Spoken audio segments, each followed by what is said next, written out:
그리스도인들이 흔히 초대교회로 돌아가자 그런 말을 잘 씁니다. 그런데 초대교회에 대해서 얼마나 정립해서 이해하고 그렇게 말하는지 잘 모르겠어요. 사실 사도행전과 서신서를 올바로 이해하는 데 있어서는 초대교회가 어떤 교회인지를 모르셔가지고서는 사도행전 이후의 성경 해석에 상당한 문제가 있습니다. 초대교회는 어떻게 된 교회냐 하면은 우선 첫째는 아셔야 될 건요. 초대교회 때는 신약 성경이 전혀 없을 때예요. 복음서든 사도행전이든 서신서든 간에 지금처럼 우리가 성경을 가지고서 하나님을 이해하고 그런 때가 아닙니다. 구약 성경밖에 없을 때예요. 그래서 이 신약 서도 초대교회 때는 신약 성경에 기록되어 형성되다.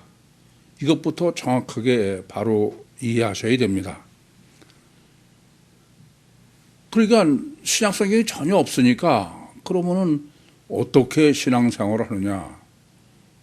성경이 전혀 없으니까 그때는 바로 사도들이 모든 거예요. 그래서 앞에서도 그 사도라는 개념에 대해서 좀 강조해 드렸습니다만은 이 사도행전에서나 서신서에서의 사도는 예수 그리스도나 마찬가지입니다. 복음서에서 절대적으로 예수 그리스도가 기준이었던 것처럼 이 사도행전이나 서신서에서는 사도들이 기준이에요. 이 점을 잘 모르시면은 그리스도께서 너희는 나를 본받아라. 그 말은 얼마든지 가능한 얘기죠. 그런데 이 바울 서신을 보시면은 자주 이런 말이 나와요. 너희는 나를 본받아라. 그래서 이걸 잘못 이해해가지고 목사들이 나를 따라라, 나를 본받아라 이런 소리를 하는 거야. 우선 아셔야 될 것은 이렇게 초대교회 때는 아직 신약 성경이 전혀 없을 때다. 그래서 사도들의 말, 사도들의 모든 것이 그 전부예요. 이 점을 명확하게 아셔야 됩니다. 그래서 그 신약 성경을 기록하고 형성하는 때이기 때문에 이 초대교회를 위한 사도들의 선택은 이건 아주 특별한 거예요. 이게 철저하게 완전한 정기주려야 돼. 아무나 해서 될 수 있는 게 아니에요. 하나님이 아주 철저하게 선택하시고 그 선택해서 계시하신 대로 직통 계시를 성경으로 기록해야 되니까. 그래서 마태, 마가, 누가, 요한, 베드로, 야고보, 유다 이런 건 다 우리는 상상도 못할 특별히 하나님께서 선택하시고 직통 계시를 하시고 그걸 아주 완벽하게 그대로 말씀을 기록해야 되는 이 점은 갈라디아서 1장이 잘 증거하고 있습니다. 바울이 뭐라고 그럽니까? 자기는 아무한테도 배운 게 아니다 이거예요. 오직 뭐요? 주님이 직접 계시한 거예요. 그건 바울에만 해당되는 얘기 아니에요. 이렇게 첫째는 초대교회는 이렇게 성경을 기록하고 신약성경의 형성기다. 그렇게 먼저 이해하셔야 됩니다. 두 번째는 초대교회 때는 말이 초대교회이지 전혀 교회가 없을 때예요. 성경도 없고 교인도 없고 물론 목회자도 없고 아무것도 없는 데입니다. 그런 게 시작하는 게 초대교회예요.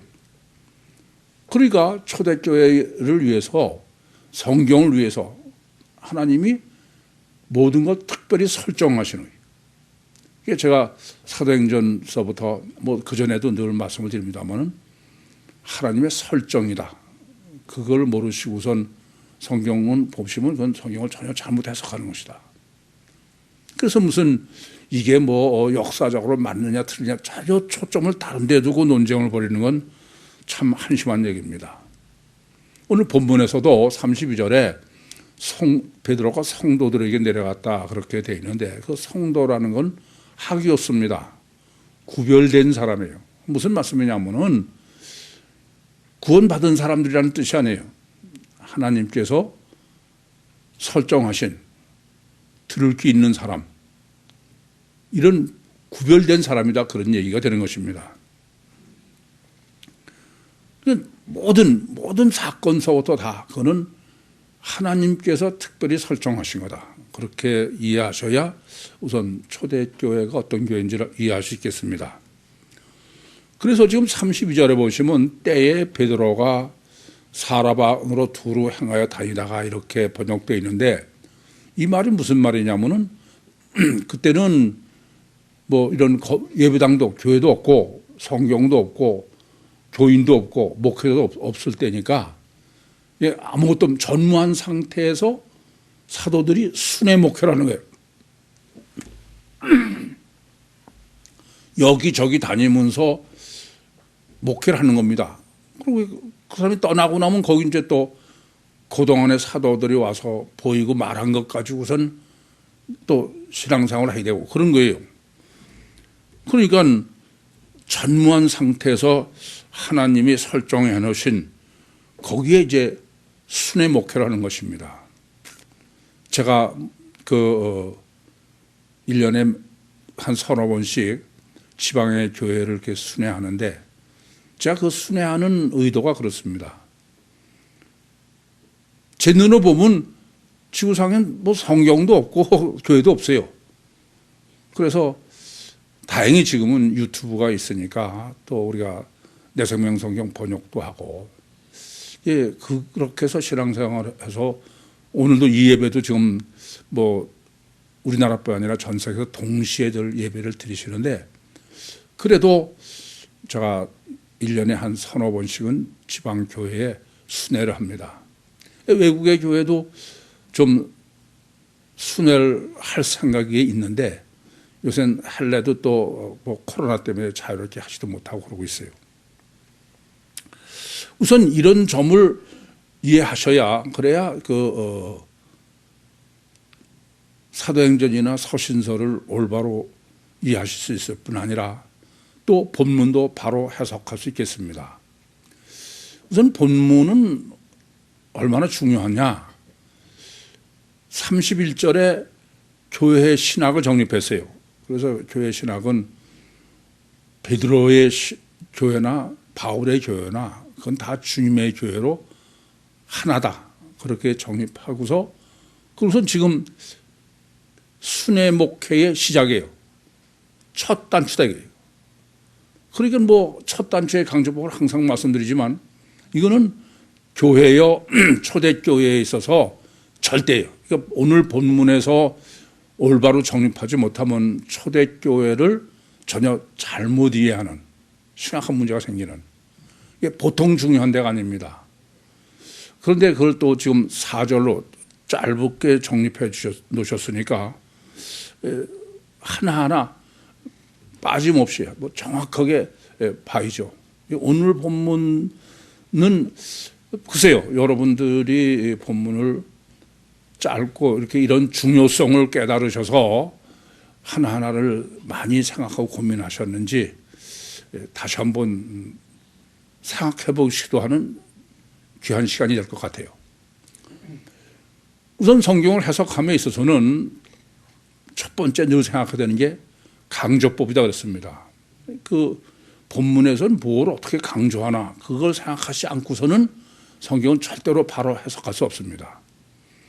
그 강조법 중에 첫 단추 강조법이죠. 첫 단추 강조법이란 그 단락을 처음 시작할 때 오늘 본문은 우리나라 말 번역으로는 때에 베드로가 뭐 여러 군데로 다니면서 행했다 이렇게 되어 있는데 헬라어 원문으로는 그 첫 단어가 에게네토 때 페트로 이렇게 되어 있습니다.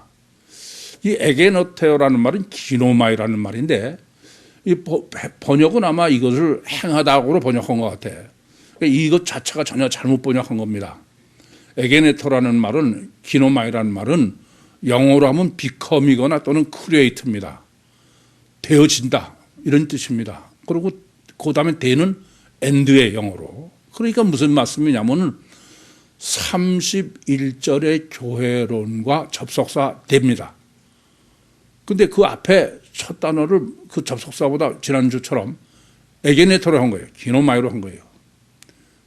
그러면 무슨 말이 되냐면 이런 말입니다. 31절의 교회가 된 베드로. 무슨 말씀이 이해되십니까? 그냥 베드로가 아니에요. 이 베드로가 누구라고요?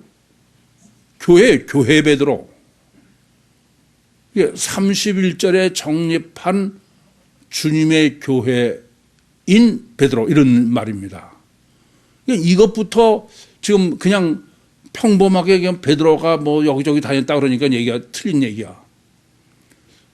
아까도 말씀드렸습니다만 초대교회는 이 사도가 순회 목회하면 사도가 절대예요. 그래서 그 점을 먼저 정립해 드린 것입니다. 어쨌든 이렇게 첫 단추의 강조법의 법칙으로를 아주 굉장히 강조한 것이 베드로인데 그 베드로는 자연인 베드로, 시므온이 아니라 교회 베드로다. 이것은 또 사도행전 앞에서도 여러분 사도행전에서 사도라는 것은 그냥 사도라는 얘기가 아니라 누굴 대신해요? 예수 그리스도 그런 얘기죠. 본문에서는 교회 베드로다. 두 번째는 애니야 강조법입니다. 여러분들 본문을 보시면서 야, 이 본문은 왜 이렇게 애니야를 강조했을까? 이 생각을 하시지 않았으면은 여러분 회개해야 돼. 왜 그러냐면은 여러분들은 다 함께 우리 호칭 신학을 정립한 사람들이야. 그러니까 어떤 사람의 고유명사를 기록하느냐 아니냐는 해도 되는 거 안 되는 게 아니에요. 예컨대 누가복음 16장에서 부자와 나사로의 얘기에 있어서 왜 부자는 자기 이름을 쓰지 않고 나사로를 이름을 고유명사를 성경이 명기했느냐 그 점을 몇 번씩 정립해 드렸습니다. 이제 그렇게 보시고선 본문을 애니야를 보시면은 더군다나 애니야는 두 번씩이나 썼어요. 한 번도 아니고. 이건 보통 강조법이 아니에요. 왜냐? 애니야는 전혀 강조할 필요가 없는 사람이에요. 원칙적으로. 예수님께서 다른 사람들의 병을 고쳐주세요. 그러면 고쳐주시는 예수님이나 의 신학을 정립하려고 그러는 거예요. 고침받은 사람을 위해서예요. 고침받은 사람은 예수님을 정립하기 위해서 그냥 쓰인 것이지 그 사람의 이름이 그 사람 이름을 쓸 필요가 하나도 없어 전혀. 그러니까 베데스다 목가에서도 38년이지 누구라고 안 써 있어요. 에바다 거기도 이름 안 써 있습니다. 실로암 거기도 어디도 안 써 있어. 안 그래요? 그러고선 생각하셔야 되는 거야. 사도행전 3장 6절에도 나면서부터 안진뱅이 그 이름 안 써 있어요. 그 사람의 이름이 뭐가 중요해? 사도행전 14장 8절에서 10절에도 안진뱅이 일으킬 때도 전혀 이름 안 써 있어요. 그러니까 성경에는 이름을 썼다는 얘기는 무슨 말이냐면은 그 고침받은 사람으로 정립하는 게 중요해서 강조하는 거예요. 그래서 딱 한 사람 써 있어요. 누가 써 있냐면은 요한복음 11장에 죽었다 살아난 나사로. 그건 단순히 주님께서 죽은 자를 다시 살리셨다는 것만을 정립하려는 게 아니야. 죽었다 살아난 나사로로 뭘 정립하려고 그러신 거예요? 부활 때문에 그래. 그러고 지금 본문을 보시면은 야, 이게 도대체 왜 나사로를 꼭 써야 되냐 이게요. 더군다나 두 번씩. 이건 보통 강조법이 아니에요. 이 강조법을 모르시면 본문 해석은 아예 틀린 거예요. 그건.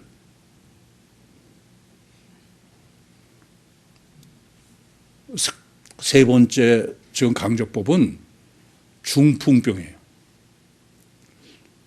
중풍병이니까 강조입니까? 그건 전혀 잘못 보시는 거예요. 본문 중풍병이 어떤 중풍병으로 설정하고 강조했는지 모르시면 전혀 본문을 해석할 수 없어요.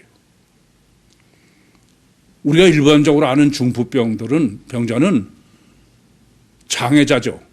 그 장애자는 부분장애야. 그래 안 그래요? 뭐 한쪽 손발을 못 쓴다거나 이런 거지. 근데 지금 이 본문은 아니에요. 부분장애가 아니다 이거예요. 지금 상에 누워서 더군다나 얼마 동안? 8년을 어떻게 8년을. 뭐하러 이걸 8년을 써요? 7년에다가 또 1년 더 한 거야. 본문은 어떤 말이냐? 이 중풍병자는 식물인간이야. 전혀 움직일 수 없는 사람이다 그런 얘기입니다. 상에 누운 지 8년이다 이런 거예요. 그러니까 우리가 일반적으로 생각하시는 중풍병자하고는 전혀 틀려요. 혹 그러면 여러분들이 네 사람이 중풍병자 하나를 들것에다가 들고선 주님께 오지 않았습니까? 그래서 지붕을 뜯고 달아내리는 사건을 잘 아시죠? 그것과는 전혀 다릅니다. 그것은 왜냐하면은 지금 주님이 어느 집에 계신데 그 계시기 떠나기 전에 중풍병자를 주님 앞에 갖다 놔야 되는 것이 지금 급한 거야. 그런데 이 중풍병자가 어떤 사람인지 모르지만 제 발로 걸어가려면은 몇 시간이 걸릴지도 모른다. 그래서 안 되겠다 그래가지고 들것에서 들고선 네 사람이 부산에 갔다. 이런 의미가 돼요. 그런데 이 사람은 이동하는 게 아닙니다. 지금 8년 동안을 제자리에 가만히 누워 있는 거야. 그러니까 이것은 그야말로 식물인간입니다.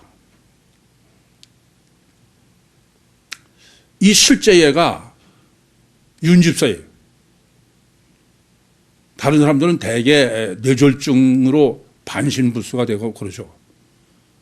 근데 윤집사는 가장 중요한 이 숨골, 그것도 뇌졸중이 아니라 뇌출혈이야.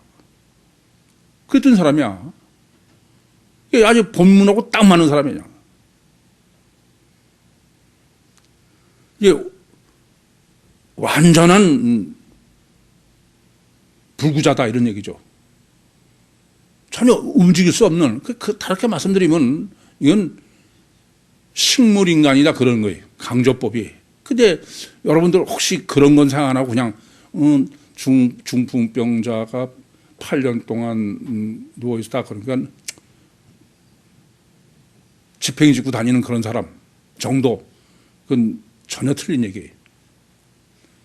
그래서 늘 말씀드리지만은 여러분이 성경의 이 지금 신유, 병을 고치는 기사를 정리하실 때는 병 자체, 질병 로고스를 생각해야 된다. 여러분이 질병 로고스를 생각하면 지금 이 중풍병자가 설정이 뭔가를 정확하게 보셨어야 돼. 근데 그냥 뭐 막연하게 그냥, 장애자인 뭐 그렇게만 보셨으면 그건 본문 해석 전혀 바로 할 수 없습니다. 그리고 또 신유 로고스예요. 어떻게 고치고 그 고치는 신학적 의미가 뭘까? 그것을 생각하셔야 된다 그랬습니다. 어쨌든 본문은 이렇게 중풍병자 애니아를 엄청 강조하는 거니까 우선 중풍병 설치한 이 신학부터 올바로 정립해야 되겠습니다. 우선 여러분이 아셔야 될 것은요, 중풍병은 아주 특별한 병이에요. 다른 거하고는 굉장히 틀립니다. 그 점을 아셔야 돼. 그냥 장애자도 이런 중풍병 같은 장애자는 없어요. 어떤 의미로 그런 말씀을 드리냐. 이 병의 질병의 원인처와 질병의 원인, 이 중풍병의 질병의 원인처는 어디예요? 중추신경이죠. 그리고 결과처는 어디예요? 수족입니다. 그러니까 이 중풍병은 누구나 다 할 수 있어. 뭐냐면 저 사람은 원래 수족에 이상이 있는 사람이 아니고 수족은 멀쩡했는데 어느 날 갑자기 뇌졸중이든지 그런 문제가 생겨서 장애자가 된 거야. 그러니까 명확하게 원인처는 중추신경이고 결과처는 수족이고 이게 중풍병입니다. 근데 왜 이게 이렇게 전혀 다르냐? 문제냐? 이것은 바로 중풍병은 원인처와 결과처가 명확하게 아주 누가 봐도 구별하는 그런 병이다. 예컨대 이렇습니다. 가사 소화불량이다 그러면 소화불량은 원인처나 결과처가 같다고 보는 거죠. 그래 안 그래요? 그러니까 위에서 소화 문제가 생기고 그래서 위만 치료하면 낫고 이런 얘기예요. 근데도 영 그 원인처와 결과처가 같은 거로 알고 치료를 하는데 아무리 치료해도 안 나 그러면 신경성 소화불량이다 그런 거 아닙니까? 그러면 가사 우리 교회 다 계신 것처럼 경직성 척추염이다 또는 소화마비다 이러면 어떠냐? 이것도 원인처와 결과처가 명확하지 않습니다. 왜냐하면은 이건 장기간에 걸쳐서 이루어지는 자꾸 병이 진행된 거예요. 그러니까 명확하게 저 병의 원인이 어딜까? 그걸 알 수가 없어요. 중추신경이 진짜 원인인지 다른 게 원인인지 모르는 거예요. 이해되십니까? 파킨슨병, 치매 다 마찬가지예요. 혈압,당 이 모든 병은 그냥 결과처와 원인처가 구별도 할 수가 없어. 그래서 그냥 같은 데로 놓고선 결과처를 치료를 해가지고선 나면 낫는 거고 안 나면은 의학적 불치가 되는 거예요. 그런데 이 중풍병은 명확한 거야 아주. 한참 걸려서가 아니야. 멀쩡하던 사람이 어느 순간 어저께까지 멀쩡한 사람이 뇌졸중을 일으키면 그 다음날 수족이 마비된 거죠. 그래서 이 중풍병은 저는 다른 병은 아무 생각해도 이런 병이 없어.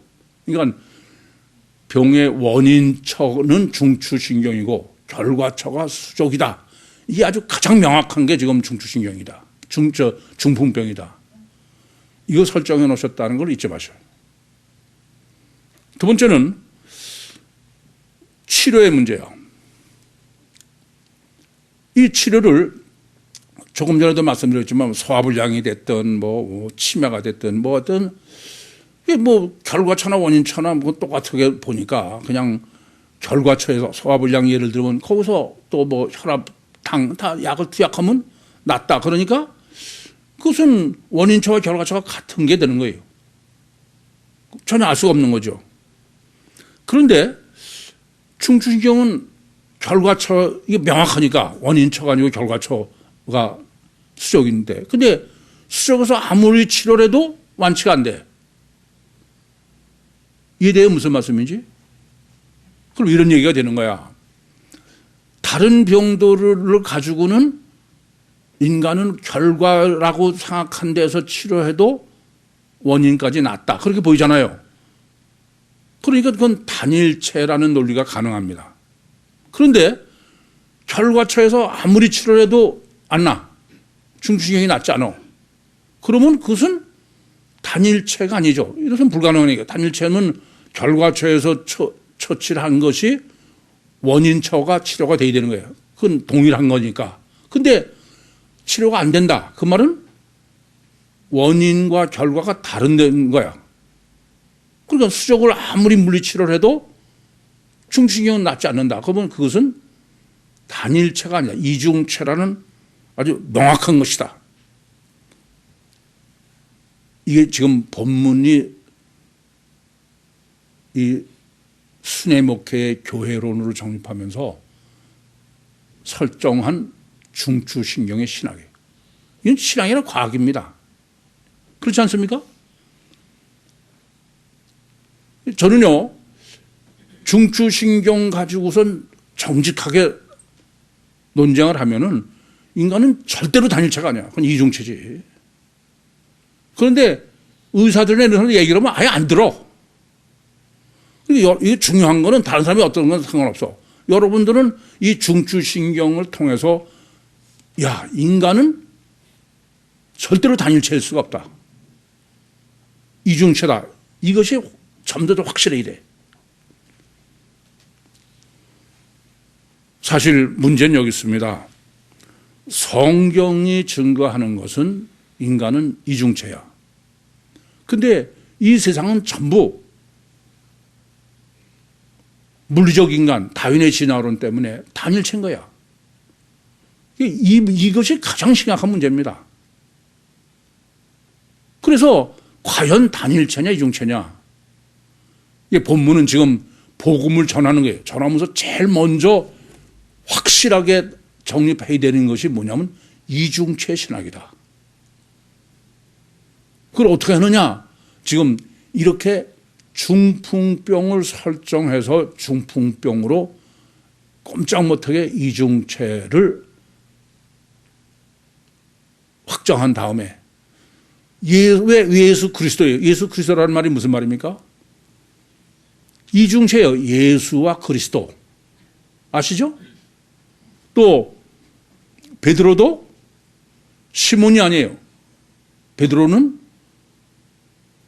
자연인 시몬에다가 성령이 함께 하신 게 영적 역사가 있는 게 베드로죠. 그것도 또 모자라서 본문은 이중체를 베드로 이름을 2번 쓸 뿐 아니라 교회 베드로, 자연인 베드로와 교회 베드로, 이해되세요? 무슨 말씀인지? 에이니아도 그래서 이름을 2번 쓰는 거야. 이해되십니까? 이렇게 철저하게 지금 본문은 먼저 이중체 신학을 정립하는 것이다. 그래서 에니아라는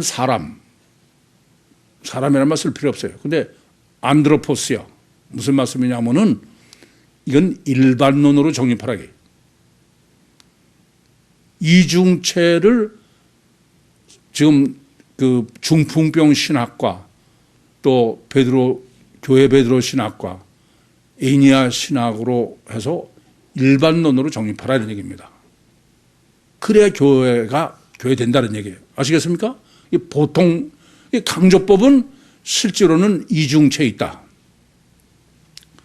그래서 이중체를 증거해야 되는 것이 교회고 그것이 복음이다, 그런 말씀입니다. 사실 이래요. 이 성경 외에 이 세상의 모든 의학, 과학은 인간을 단일체로 이해하고 있어. 그 단일체로 이해하면은 그러면 의학이 불치병이 없어야 되는데 의학이 치료 못하는 병은 부지기수야. 근데 왜 치료를 못하느냐? 그걸 자기들이 인간을 잘못 알고 있다. 아니 뇌졸중을 보면서도 이중체가 맞는데 그런 생각을 못하는 거예요. 여전히 단일체로 우기는 거예요.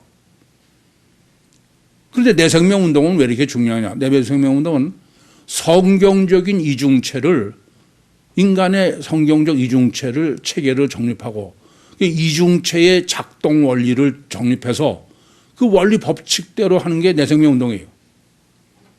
그런데 내생명운동으로는 의학적 단일체로 이해하고 있는 의학이 치료하지 못하는 불치병, 저는 내생명운동으로 의학적 불치병이 치료되지 않는 걸 못 봐서. 이건 무슨 말이냐? 내생명운동은 의학적 완전한 과학이다. 왜 이 말씀을 드리냐면 의학적 과학은 의학이 뭘 과학이라고 그래? 의학은 임상시험의 결과가 몇 프로냐? 그게 과학이에요. 이따 강의 시간에 정립해 드리겠습니다만은. 그래서 지금도 코로나 백신이 치료제 하는 건 다 어떻게 해요? 그건 가서 임상시험을 해보고 몇 프로가 치료가 되느냐? 그게 과학이야. 의학과학이야. 근데 내생명운동은 의학계 불치병을 다 예외 없어. 다 치료됐어요. 그러면 의학적은 완전한 과학이야. 내생명운동은 의학적 완전한 과학이에요. 근데 제가 보면은 여러분들은 그렇잖아. 그러니까 다른 사람한테도 내 생명운동의 설명을 그럴 때 소극적이야. 어쨌든 이렇게 지금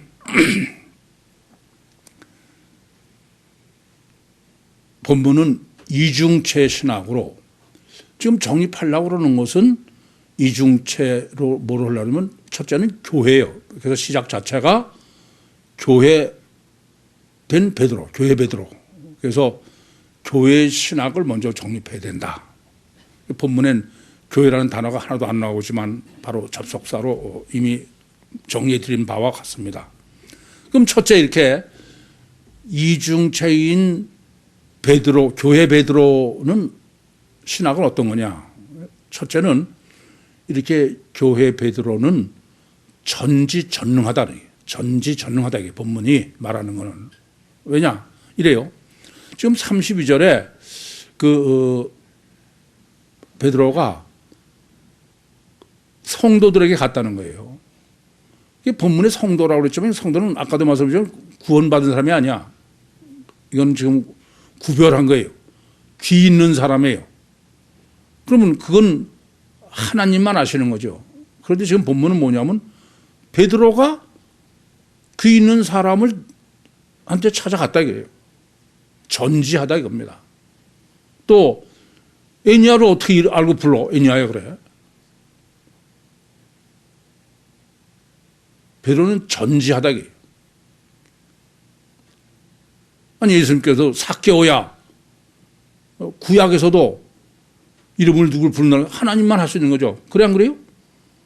그래서 그 1절부터 9절에도 주님이 사오라 이름을 부르시는 거예요. 전지하신 거죠. 첫째 이렇게 지금 교회 베드로는 전지하다. 그래서 그 본문에는 그 8년 된 중풍병자를 만난 거로서 번역됐는데 헬라어 원본은 유리스코입니다.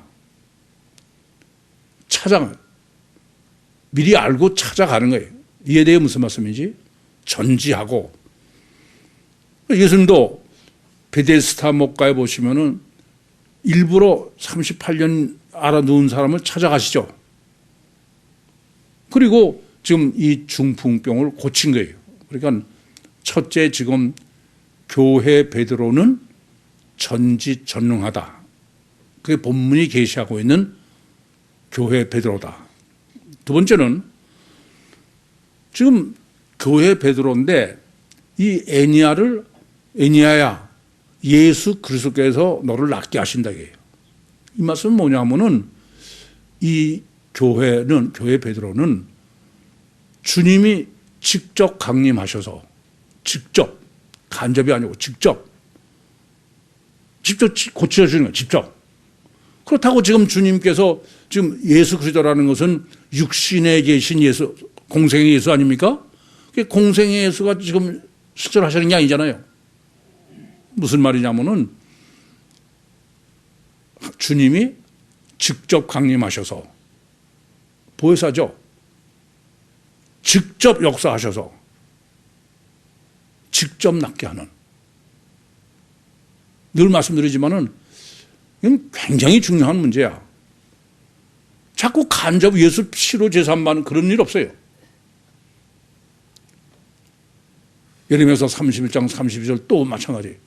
내가 너의 열조의 손을 잡고 애굽에서 나왔다. 그 말은 하나님이 직접 강림해서 직접 인간과 함께 하시고 직접 역사하시고 그걸 요한복음 3장 16절에 독생자를 주셨다고 합니다. 이와 같이 교회는 뭐가 교회냐? 주님이 직접 실제로 그렇게 역사하시는 데가 교회예요. 예수 피로 제사 받고 그런 거 모인 게 교회가 아니에요. 아시겠습니까? 세 번째는 이 지금 교회 베드로는 이 점을 이제 강조하는 거예요. 아까부터. 교회는 단일체가 아니다 이거예요. 예수님이 단일체, 예수 그리스도는 단일체예요, 이중체예요? 이중체죠. 베드로도 이중체야. 그런데 지금 본문은 이 이중체인 신인 메시아이면서 동시에 이중체인 베드로라는 얘기야, 의미가. 그러니까 이중체인 신인 메시아는 보혜사의 실제, 베드로는 인간 실제. 교회란 하나님이면서 동시에 인간이다. 앞에서 정립해졌죠? 하나님을 두려워한다는 의미로 실제를, 이 점을 잊지 마셔야 돼요. 그러니까 지금 보면은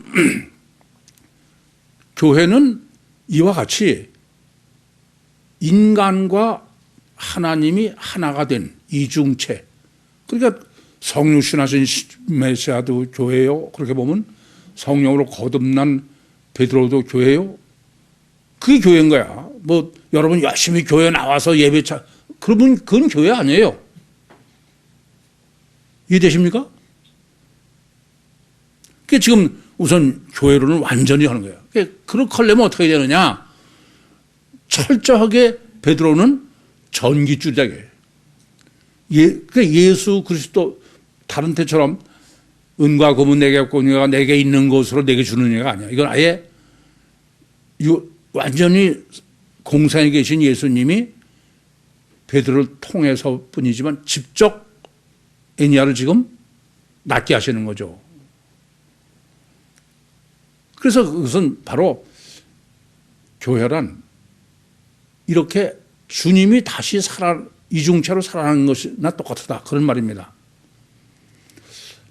이렇게 이제 교회론을 이중체 교회론을 정립했는데, 그러니까 또 말씀드리지만 예수의 피로 제사함 받아서 구원받았다. 그거는 이중체의 단일체예요. 그건 교회 아닙니까? 그건 지구상에 무슨 뭐 50억이 뭐 교회고 교회 없어요. 그래서 아까도 제가 구유복음을 전하는 것을 순회 목회하는 건 제 눈으로 보면 세상엔 교회도 없고 성경도 없으니까, 목회자도 없고 교인도 없으니까 순회 목회하는 격이 됐다, 그렇게 말씀드렸어. 그런데 지금 이렇게 교회 신학을 먼저 정립하는 이유는 지금 중풍병자를 고치는 것으로 정립하려고 그런 거예요. 그렇죠? 그냥 교회 지금 초점은 결국 중풍병자를 고치는 데 있다. 그런데 지금 이 중풍병자는 아까도 말씀드렸지만 이제 특별하다 그랬어요. 다른 중풍병자는 일반적으로 우리가 아는 것은 어떤 사람이에요? 부분적 장애다. 그러니까 보통 반신부수죠. 근데 이 사람은 지금 어떻게 강조하고 있냐면은 상에 누웠다는 거예요. 카타케이마이. 그리고 8년을. 그러니까 무슨 말이냐면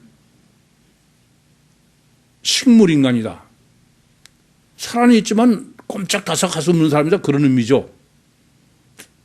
그럼 왜 이 사람이 이렇게 꼼짝다삭 못하는 중풍병자냐? 왜 그래요?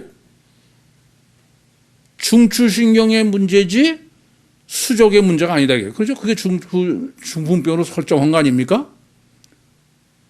그리고 우리가 보기에는 지금 움직이지 전혀 못하는 사람인데 그 원인은 왜냐하면은 원인처는 중추신경이다 그럽니다. 그러니까 이 사람은 어떤 거냐? 전혀 움직이지 못한다는 말은 뭐냐면 살았다는 게 죽었다는 거예요. 죽었다는 거야.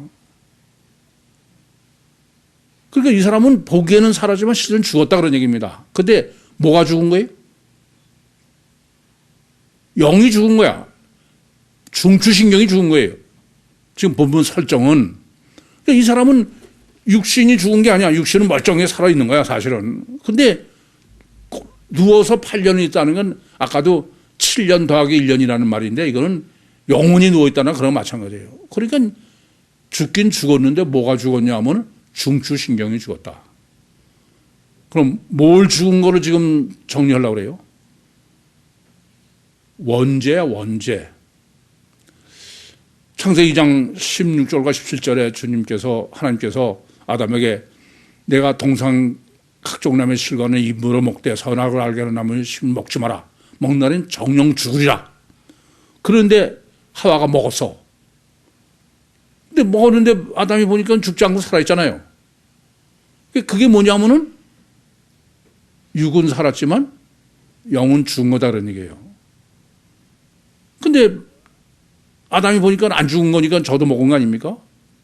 그게 지금 지구상에 뭐가 문제냐면은 원죄가는 과연 뭐냐 그 자체를 전혀 모르는 거예요. 첫째 지금 원죄는 뭐라고요? 하나님이 죽는다고 그러는데 죽은 건 뭘 죽은 거다? 영이 죽은 거다. 그거를 지금 실제로 지금 증거하는 게 이 중풍병자 애니야로 설정하신 거예요. 이해되십니까? 본문에서 보시면은 이제 확실해. 이 원죄는 이거 지금 중풍병이 죽은 거니까 영이 죽은 거다.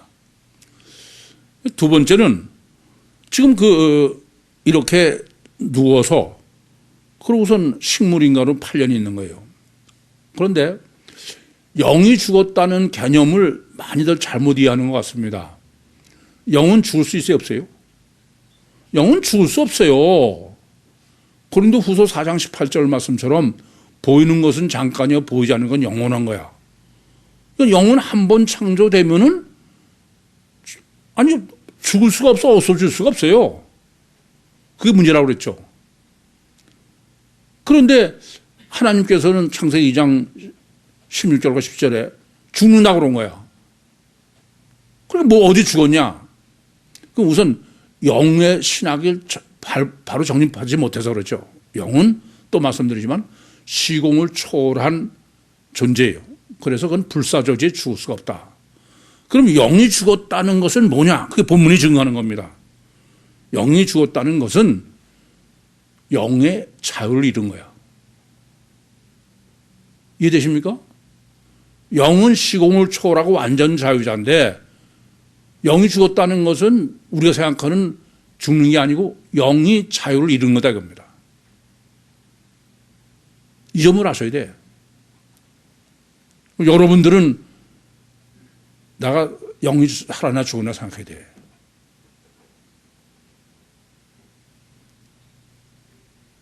영이 자유를 잃어보게 죽은 거다. 그게 지금 본문이에요. 이 사람은 지금 자유가 없어. 침상에 그대로 누워만 있는 거야. 그래서 제가 보는 거는 어떻게 하면 여러분의 영을 살리는 거예요. 자폐가 뭐예요? 영의 자유가 없는 거야. 고착이 왜 문제예요? 영이 죽은 거예요. 종교가 뭐가 문제예요? 영이 죽은 겁니다. 전혀 영이 작동 안 해. 그냥 율법 허락, 그냥 그것만 그냥 움직이는 거지 자기 영이 살아서 하지 못해. 신나는 노래학교나 전부 저는 거기에만 초점을 맞춘 거예요. 어떻게 영을 살리느냐. 이 법칙으로 하니까 자폐가 치료되고 근데 여러분들은 아무래도 치료가 안 되더라고. 착각하지 마셔. 뭐 교회 열심히 나오고 예배 참석하고 설교 들으니까는 영이 사는 줄 아세요? 아니에요. 다 고정돼 있어. 고착돼 있어요. 심각한 문제야 아주. 그래서 지금 이 애니야를 구원하는 거예요. 죽은 영을 살리는 겁니다. 죽은 영을 살리는 것은 다르게 하면 무슨 말이에요? 자유자가 되는 거예요. 자유한 거예요. 영이 자유한 거예요. 그걸 보이도록 한 겁니다. 그런데 지금 보시면은 이렇게 중풍병으로 8년 누워 있는 것을 예수 그리스도에서 낫게 하시는데 교회죠. 낫게 하시는데 애니야야 일어나라. 아나시스템을 썼어요. 아나시스템이라는 것은 부활로 번역되는 단어입니다. 그러니까 아나시스템은 위로 일어 쓰는 거예요. 아니 죽은 사람은 서 있을 수 있어요? 누워 있는 거예요. 그러니까 이 사람이 침상에 누워 있다는 것 자체가 죽었다는 의미죠. 그런데 일어나라는 것은 위로 다시 쓰는 거니까 그게 첫째 영이 사는 거다. 부활로 육체에서 일탈하신 것처럼. 그 첫째는 구원받았다. 영이 이제 자유를 얻었다 그런 얘기가 되죠. 살았다 그런 얘기가 됩니다. 그런데 하나 더는 왜 자리를 정돈하라고 그런 얘기예요. 그냥 일어나기만 하면 될 텐데 자리를 정돈하라는 얘기는 두 번째는 여러분 부활이라는 개념이 무슨 말이에요? 다시 활동한다는 얘기예요. 다시 활동. 그러니까 그냥 일어서기만 하는 게 아니라 자리를 정돈하려면은 활동해야죠. 이해되십니까? 그래서 자리를 정돈하라고 하신 거고 하나 더 있어요. 자리를 정돈하라는 것은 이제 다시는 그 자리가 필요 없다 이거예요. 정돈해서 없애라 그러니까. 그건 무슨 말씀이냐면 원죄 구원은 한 번 구원이 영원한 구원이네. 피처럼 구원받고 무슨 성화대 하기 위해서 제자 훈련하고 그러는 게 아니고 요한복음 14장 16절과 17절 말씀처럼 내가 아버지께 구하오니 그가 또 다른 보혜사를 너에게 주사 영원히 너희와 함께하게 하시다. 그러니까 원인처인 중추신경이요. 원인인 영이 살면 육도 살고 영이 자유면 육도 자유고 그것이 바로 지금 중풍병자 신유로 정립하는 교회 구원론이다 그런 말씀입니다. 그러니까 완전 구원이다. 그래서 교회는 이렇게 이중체인 신인 메시아가 다르게 하면 이중체인 교회가 이중체인 교회 베드로가 이중체인 아나니아를 원죄에서 그러니까 원죄 구원론은 단일체는 원죄 구원이 성립하잖아요. 그래 안 그래요? 피복음은 단일체니까 피복음 구원론이 되지만 원죄 구원론은 이중체가 아니면 원죄 구원론이 성립하지 않습니다. 그래서 이중체인 신인 메시아에 의해서 이중체인 교회에 의해서 이중체인 인간을 구원하는 게 성경적 구원론이다. 그런데 왜 애니아를 두 번 썼냐 이거예요. 왜 두 번 썼을까요? 한 번만 써도 대단한데 이 점을 아셔야 돼. 이렇게 중풍병으로 누워있는 애니아하고 내 자리를 일어나서 자리를 정돈하라 하는 애니아는 전혀 다른 사람이에요. 같지만 다르다 이겁니다. 이해되십니까? 구원받는다는 건 어떠냐? 천지개벽을 하는 거야. 옛것은 지나갔으니 보사 새것이 되었도다. 그리스도 예수 안에 있는 자는 결코 정죄함이 없다. 아예 딴 사람이 되는 게 딴 사람이. 겉보긴 이거 보세요. 원죄를 범했을 땐 똑같은데 딴 사람이죠. 전혀 딴 사람이야. 원죄 범하기 전에는 산 사람이 죽은 사람이 된 거예요. 그래 안 그래요? 구원은 어떻게 돼요? 겉엔 똑같은 애니아인데 아니에요. 완전히 딴 사람이야. 그래서 애니아를 둘 쓴 거예요. 이해되세요?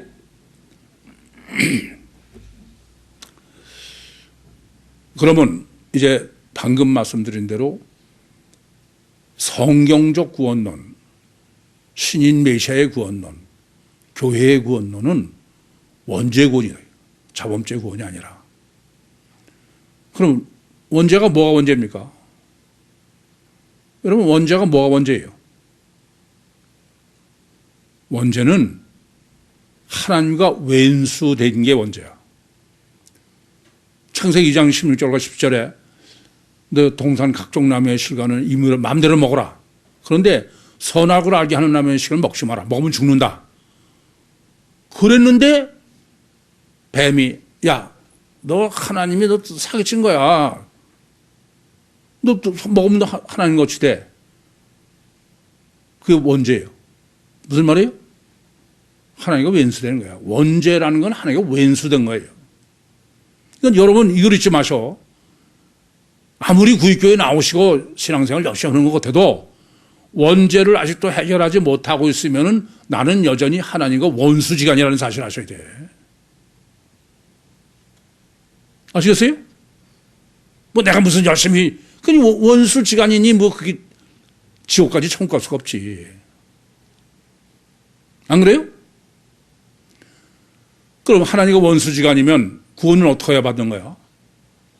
하나님과 도로 화합해야 돼. 그래 안 그래요? 명확한 겁니다.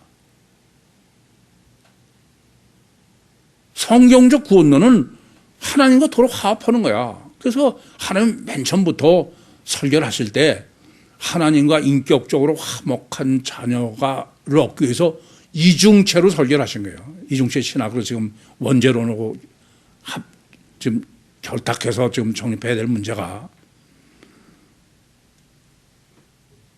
그래서 하나님과 화목하는 게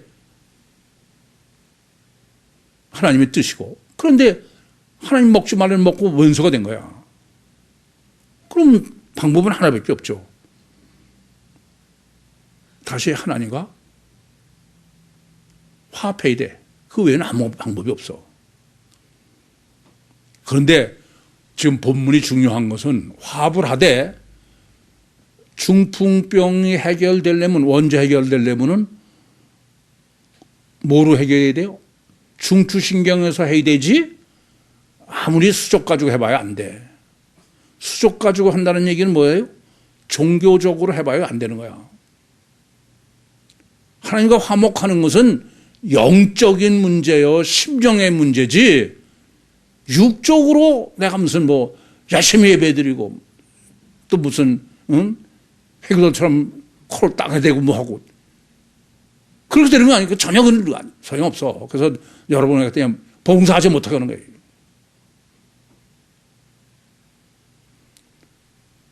이 점을 명심하셔야 돼. 그러고 보면 이 지금 중풍병으로 설정해 놓으시고선 원죄 구원을 정립하는 거 아주 너무 놀래.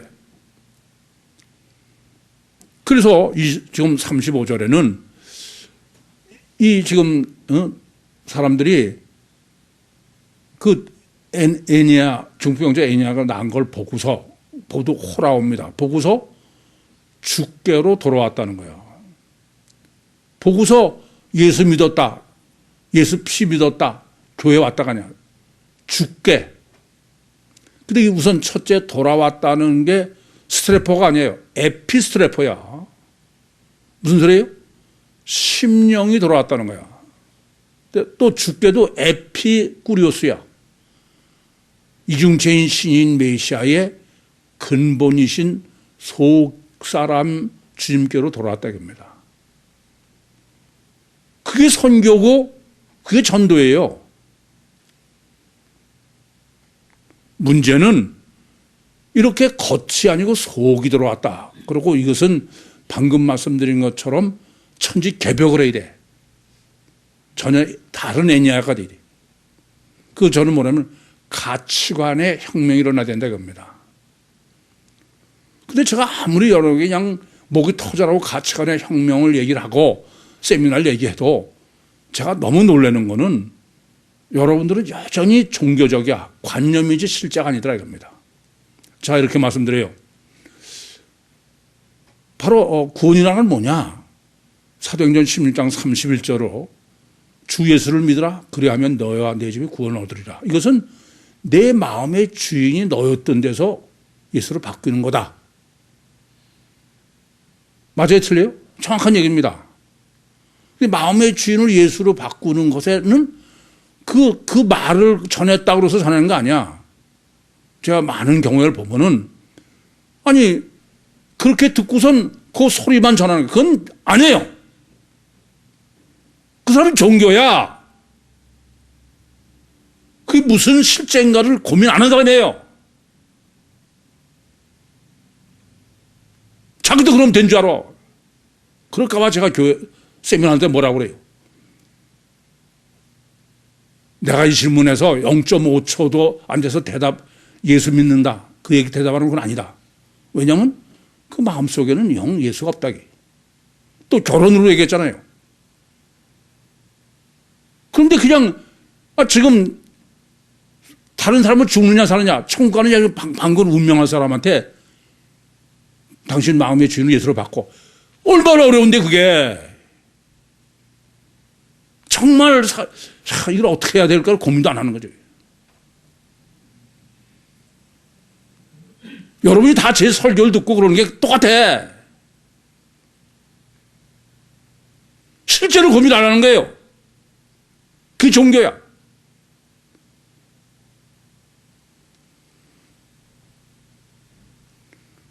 그러니 그 사람이 너무 어렵죠. 여러분 자신은 그건 안 되는 거예요. 어려운 거예요. 그래서 내가 물어보고선 그 사람이 가장 현실적인 게 어떤 거냐. 그 맞춤형으로 해야 돼. 어떤 사람한테는 여기서 지금 약혼한 거다. 그러면 약혼하고서는 마음속에 누구만 생각하냐. 천국에 결혼하러 가는 거다. 또 어떤 사람한테는 주님이 손을 내민 거를 못 잡은 사람도 있어. 아니다. 그 손을 잡는 거다. 이건 그냥 소리만 전하고선 정말 아주 기절하겠어.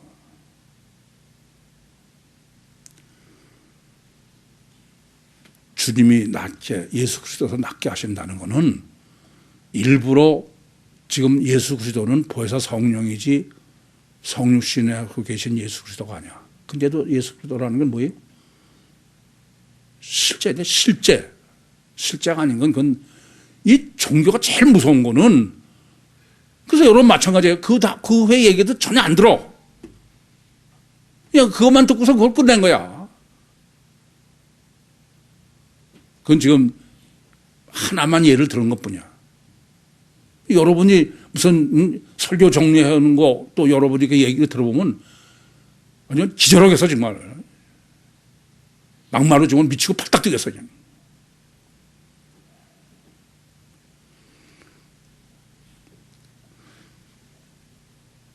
주님이 직접 하시는 교회, 직접. 아버지께서 이끌지 않으면 아무도 나갈 수 없어. 그걸 고민해야 돼. 실제이지 절대로 그건 말로 소리 전해서 되는 게 아니에요. 어느 정도로 실제냐? 사측생일 정도로. 그러지 이게 그냥 뭐 생각도 안 하고 있다가 그냥 그걸 가지고 자기는 다 된 거로 알고서 그렇게 그러고 있으니까 뭐 더 생각을 못 하는 거죠. 아주 아찔해. 정말 고민이에요. 어떻게 해야 여러분들이 정말 영적까지 생각하는 사람을 만들까? 놀이학교고 뭐고 전부 저는 그것만 고민해요. 그냥.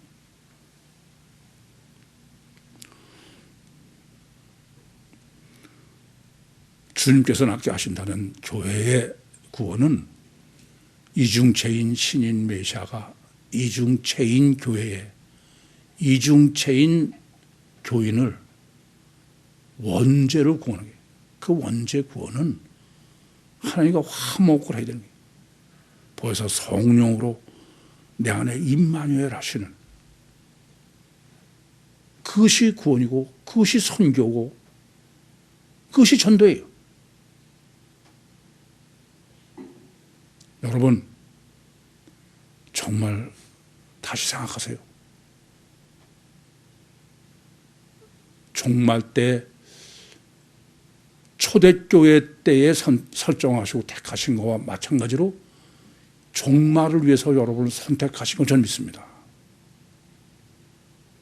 그래서 제가 안타깝게 기도하고 팔팔 뛰는 거야. 그러거나 말거나 해서 됐으면 그러지 않아요.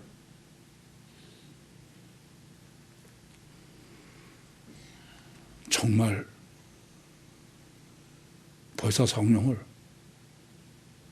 정말 내가 육신의 예수 그리스도를 실제로 여기는 만큼 고민하시고 영접하셔서 실제로 전지전능한 예수 그리스도가 되셔서 육신과 세상을 승리하시고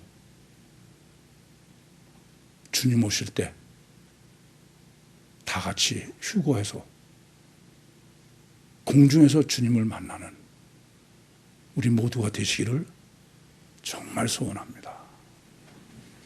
기도하시겠습니다. 살아계신 아버지 하나님, 은혜와 사랑을 감사합니다.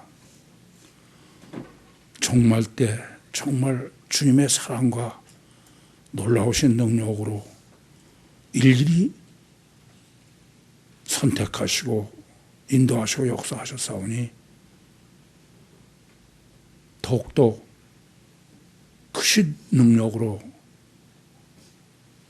이 애냐에게 행하셨던 그 구원을 허락해 주셔서 마지막 소명도 감당함으로 하나님을 기쁘게 하실 뿐 아니라 천국의 영광을 누리는 모든 구유 식구들이 되게 해 주시옵소서. 예수님의 이름으로 기도하옵나이다. 아멘.